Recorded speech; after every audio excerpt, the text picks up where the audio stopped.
What's up, guys? Arkham Knight 84 here, and today I'm going to give you a little review of a horror film that came out on video this week, which is You're Next. I think this came out in theaters back in October, I want to say. Can't remember right offhand. I did hear a couple things about it, that it was pretty good, but it wasn't, great. It had a predictable ending. It was a little slow in the beginning, which I kind of agree with some of those, but I'll get into those in a little while. Let's just jump into this. Okay, You're Next. It is directed and edited by Adam Wingard, written by Simon Barrett, Sharonee Vinson, Nicholas Tucci, Wendy Glenn, AJ Bowen, Joey Swanberg, Ty West, Amy Seimetz, I don't know, I can't pronounce that last name. Rob Moran, Barbara Crampton, L.C. Holt, he is the Lamb Mask killer. Simon Barrett, the writer, he was in the Tiger Mask, and Lane Hughes in the Fox Mask. Now, what this movie is basically about, it's the Davidson family. They're all coming together in this country summer house for like a wedding anniversary / family reunion.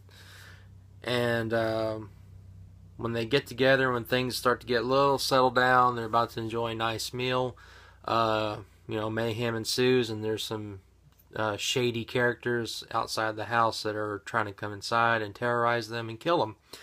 And they're trying to survive.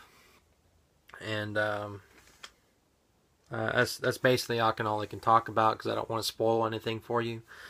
Now, I want to jump into my negatives with this movie. Now, what I'm going to do, I have to talk about a spoiler in my negative section. So what I'm going to do is I'm going to put my thumb down. That means turn down your volume. And I'm going to keep my thumb in shot where you can see.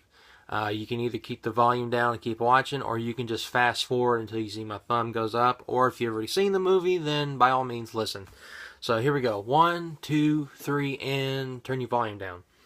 Now, what I want to talk about is spoiler-wise for negatives. I'm going to talk about negative and a positive that's going to kind of spoil things. I don't want to ruin it for anybody. It does have a predictable ending in this film. I think it's just because I've seen so much Dateline with my wife and all kind of murder case files type stuff, and you kind of pick up on people's actions. I don't know. And like, for example, I kind of suspected something was up when things by the third kill. I was thinking, all right, there has to be some reason why these people are killing this family. There has to be, like, someone in that family has to be in on something, hiring these people to kill this family for maybe some money. And of course, I didn't want to be right, but I guess I was right. I kind of spoiled that for myself. But there's two people I suspected, and turns out they were both in on it. The first one was, okay, I think it's Felix, because he's the one that was calm and saying, maybe I think they're using a cell phone jammer. You can buy it for $30 online. I'm like, kind of a stretch there, but hey, you're onto something. And then all of a sudden, when the girl runs out the door and hits the piano wire, and I'm just reflecting on those two incidents, and I'm just thinking, he's really calm, has a shady girlfriend, and he suggested all these things. He has to have something to do with these people. I think he hired these people to kill his family, and of course I was right. And then I kept thinking about Crispin, and I was thinking, all right, either he's going to come back and be the last moment where she's going to be pinned somewhere and he can come behind the killer and stop him, or he's going to be in the whole thing. And of course, he wasn't in the whole thing. So, like I said, I kind of figured it out. Hopefully it surprised you. But, kind of wish there was a little bit more mysterious type stuff going on. And my other spoiler, it's a positive, it's the survivor girl. I loved this chick in this movie. She was awesome. What's her name? Sharonee Vinson.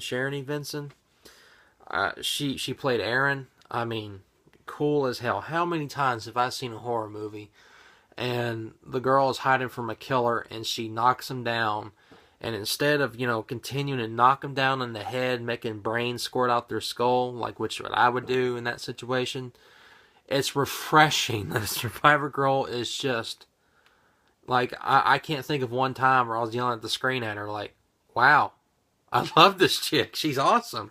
So I think she's going to go down in horror history over time as people's favorite Survivor Girls. That's just my own opinion. But then again, I could be completely wrong. So, okay, that's all my spoilers. So, okay, I am done talking about my spoilers. Now, in my spoilers section, I had one negative and one positive, and I don't want to ruin it.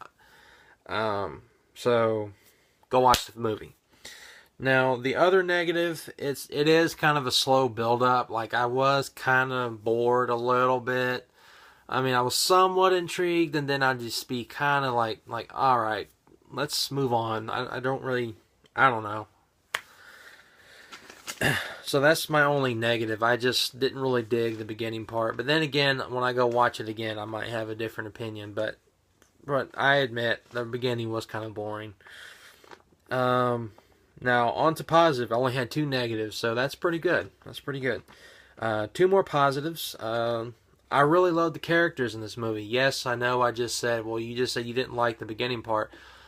I don't know. There's just something that it could be trimmed down a little bit, I think. But I think what it is because, you know, how many slashers have I seen where it's just a group of people that they irritate the shit out of me, and they have bad acting or just horrible people, and you just want to see them die. Like, you just want to get them off the screen. You can't stand it. In this movie, there's not really any characters that I didn't like. Yes, I know I didn't like the beginning, but that doesn't mean I didn't like the characters. And I was actually rooting for them to survive. I didn't want them to die. Yes, I know I came to this film to see a slasher / home invasion film. But it's just, I guess I don't want to see a family massacred, is what I'm trying to say. And it was nice and refreshing that, you know, it was a group of people that I was wanting them not to die. So I hope that makes sense, but, you know, I did like that. And, of course, there was some really good kills and gore effects. Like I said, I'm not a huge gore fan, but what I did see was pretty impressive. Some of it was implied violence, some of it, and some of it was gory, but it was a nice balance. And, yeah. I'm trying to think. And Ty West is in this movie. If you know Ty West he's directed movies. What are they? House of the Devil, The Innkeepers, which I don't know which one I like more. I think I like Innkeepers a little bit more. And he made one of the short films in the movies. I don't know if he did part 2, but he did VHS. Really like the guy. He plays a filmmaker in this movie. It's just, I can't spoil it because I don't want to talk about it. I just want you to be surprised by it. So, what do I rank this movie? I'm going to give it an 8 out of 10. I think it was a very solid slasher and home invasion movie. I'm not into the home invasions too much, but then again, I liked Purge. So, I don't know. Maybe I do like that kind of stuff because that is terrifying to me. That does scare me.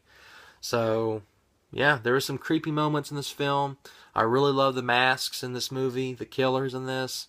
I think the fox the fox mask. I think that's my favorite mask, or the tiger. It kind of reminds me of a game that I've been playing called Hotline Miami.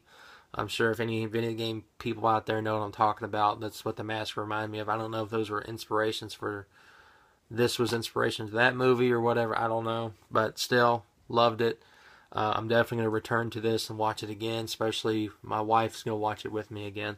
But anyway, guys, go rent this or buy it. I got this for free at Movie Stop. I traded a bunch of Blu-rays, and I got this as a free new release. So I'm very happy that I own this, and I'll definitely be returning to this, especially around Halloween time. This will definitely be in my queue to watch around Halloween. So anyway, guys, that's all I got to say. I'm Arkham Knight 84. Go see this if you haven't. And if you have seen it, what did you think about the things I talked about? Or what did you think about the film? Just leave a comment down below. Please take the time to like and comment or subscribe. It'd be greatly appreciated. So yeah, that's all I got to say about this film. Thanks again, guys. I'll see you later on my next video. Bye.